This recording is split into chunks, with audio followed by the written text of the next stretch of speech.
Hello and welcome to my review of Mhara Gal, the Wordbearer's Dreadnought for Warhammer, the Horus Heresy from Games Workshop. Well, it was from Forge World, but technically it's on Games Workshop's web store now. One of these kits will cost you £72.50 and consists of 14 resin components and a 60mm round base.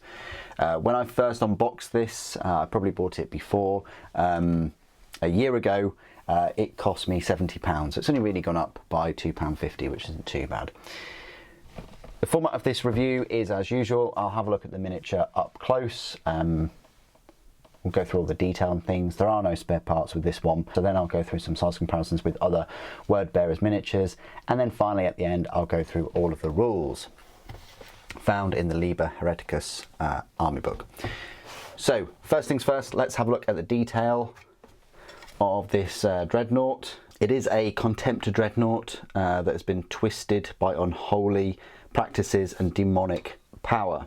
There's lots of details on this Contemptor dreadnought, and it's pretty big. It's probably, I'd say, 25% bigger than a normal Contemptor dreadnought. The pose I've gone for, really, you get a choice of posing this arm. Really, you know, you can have it a bit more bent. I've done mine to the side because he's looking this way anyway. And then I've raised his weapon. The pose that Games Workshop have gone for just looks a bit odd. I mean, they've got his left leg moving forward, but his, I say face, is looking this way. So I've got him kind of standing, about to fire this warp fire cannon, it's called. And then this is like a tainted claw there. But it's really worth looking at all the detail for this one. Hopefully you can see this. But yeah, look at all of the like cables and the teeth and the cracks in the armour. Look at the sort of Contemptor head there with this hole. Maybe it's another cannon. But yeah, this is the warp fire cannon. Looks a bit like a plasma cannon, doesn't it? But you've got fingers and claws coming out of that. There's the carapace, and then the power plant is sort of been pushed out, reversed, and then pushed back up, and then it's been replaced with this spine thing with loads of cables, and then on the back you've got some writing, you've got some paper, you know, some scrolls and things, more cabling, some claws and boned, well, there's like a hoof type bone leg thing sticking out of the leg, whereas this, you've got some claws for the feet coming out, and again you've got some symbols and things etched into the armour. If we look at the claw, yeah, there's this sort of claw coming out of the power claw, with some sort of teeth on it. And then the I really do like this shoulder pauldron because you know, normally you've got books there for word bearers, but this book has got like hands that are kind of holding it in place, which is very cool. And then you've got this sort of bony shroud thing covering the spine. So lots of detail on this Mhara Gal. He is a must, really, I would say, if you collect word bearers. Going to stand out, and fun character dreadnought. So no spare parts, what you see is what you get, but you know, there is some posability options with this one. Let's get straight into those size comparisons then. So I think the first size comparison I'd like to do is just with you know, another Contemptor dreadnought. All Horus Heresy Contemptor dreadnoughts are going to be this size, so hopefully that helps there in just showing you how much bigger Mhara Gal is. Fair bit bigger. You know, the head of the normal Contemptor comes up to about the chest of Mhara Gal. The shoulder pauldrons are a bit bigger and they're flared. The ranged weapon is probably similar sort of size. If I just grab my Dark Angels Contemptor, yeah, ranged weapon is similar sort of sized, and the power claw itself, again, similar size, but there's the, you know, more and more detail on there with Mhara Gal. The power plants are to scale, and the legs, like if you can see that there, the legs are taller. So the legs are, you know, been elongated.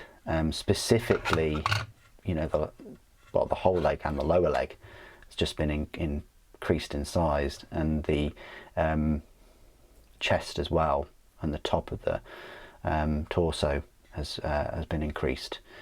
So weapons similar size, fists similar size, but everything else has just been elongated and enlarged.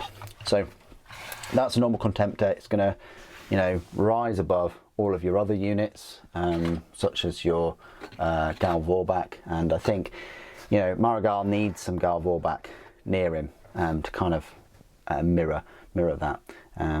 You've also got Argel Tal, and then we might as well show you Lorgar. Lorgar's, I say shorter, but then again Lorgar's kind of shorter than a Contemptor, but that's where Mhara Gal is. Mhara Gal will be the tallest Word Bearers unit you have.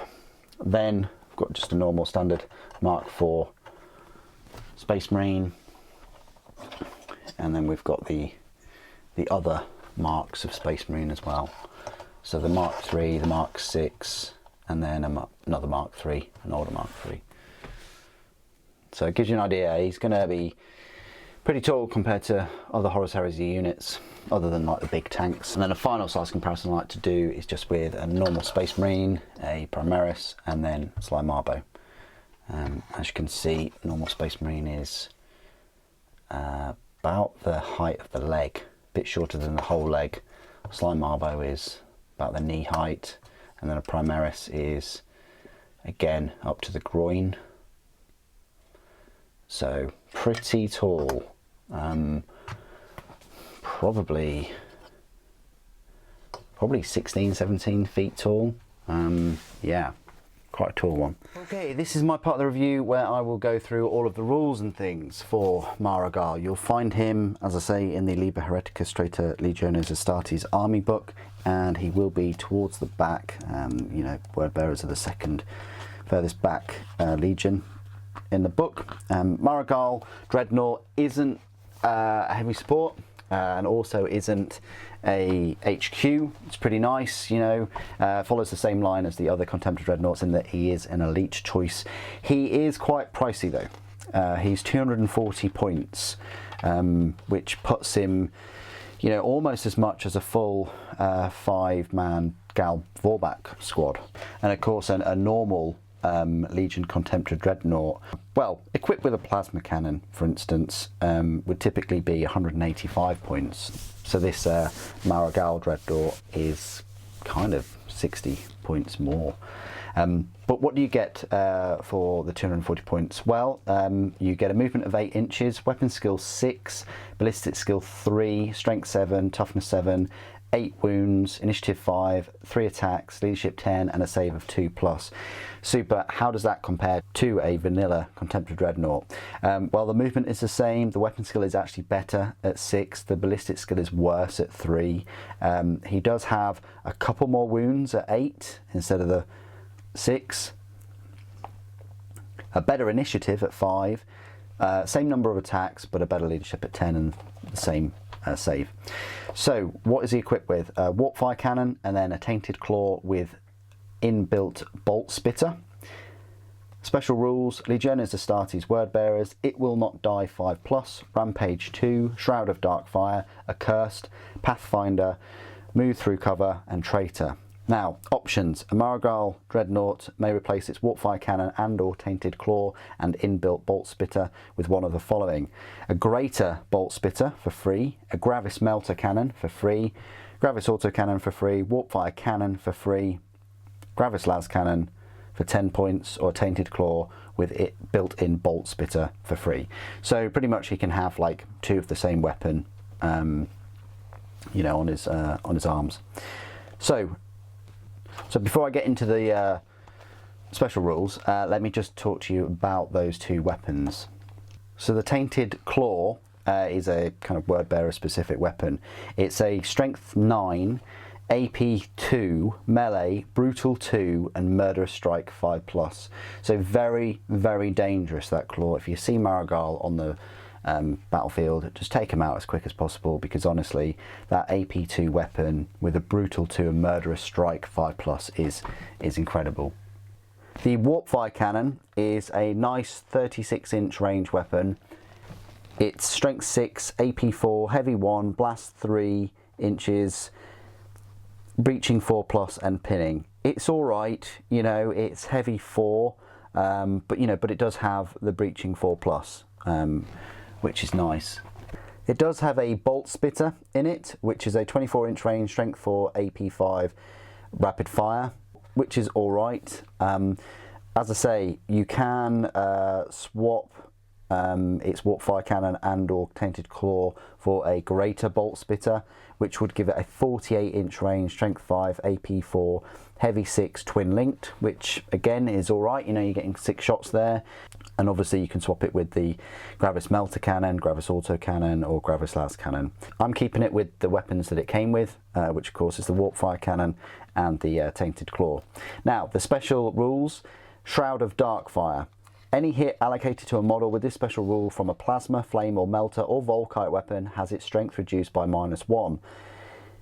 In addition, a model with this special rule gains 5+ invulnerable save, and should it suffer an unsaved wound with the instant death special rule, it is not immediately removed as a casualty, but instead loses D3 wounds instead of 1 for each unsaved wound with the instant death special rule inflicted on it. If a model with this special rule loses its last wound or hull point, but before it is removed as a casualty, all models, both friendly and enemy, within D6+6 suffer an automatic hit at Strength 8 and with an AP of nothing.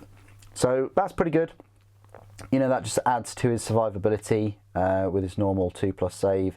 You know, he's got that 5+ invulnerable, and you're reducing the strength of plasma, flame, melter or volkite by 1, and also, you know, hits by something that causes instant death, not immediately removed. So very survivable, especially with those 8 wounds.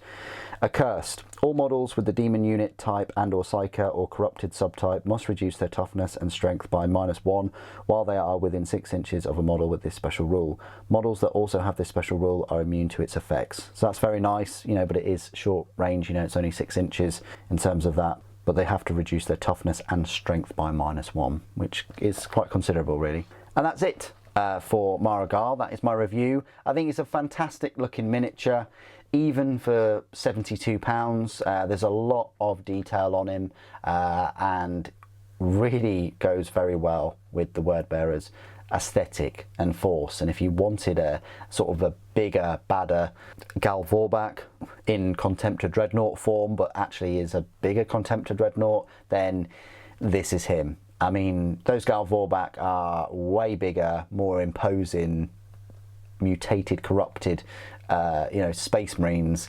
This is the same for their Contemptor Dreadnought. You know, Games Workshop, they could have just created a Dreadnought and had some bones and things coming out of it and whatever, but they didn't. They gave it the Gal Vorbak treatment, which is excellent.